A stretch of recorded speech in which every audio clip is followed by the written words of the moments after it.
السلام علیکم ورحمۃ اللہ وبرکاتہ۔ بسم اللہ الرحمن الرحیم۔ رسول اللہ صلی اللہ علیہ وسلم نے فرمایا، بندے اور کفر کے درمیان فرق کرنے والی چیز نماز کا چھوڑ دینا ہے۔ رسول اللہ صلی اللہ علیہ وسلم نے فرمایا، کیا میں تمہیں ایسے لوگوں کی خبر نہ دوں جو جہنم کی آگ پر یا جہنم کی آگ ان پر حرام ہے۔ جہنم کی آگ لوگوں کے قریب رہنے والے، آسانی کرنے والے اور نرم اخلاق والے پر حرام ہے۔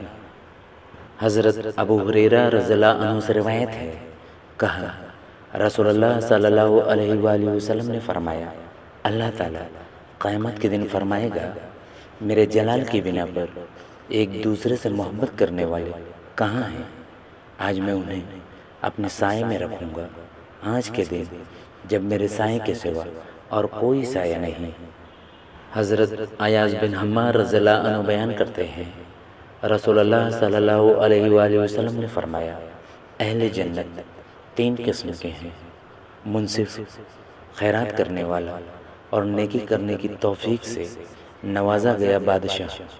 دوسرا، ہر رشتہ دار سے خصوصاً اور ہر مسلمان سے عموماً مہربانی اور نرم دلی کے جذبات رکھنے والا شخص۔ اور تیسرا، عیالدار جو کہ حرام چیزوں اور سوال کرنے سے اجتناب کرتا ہے۔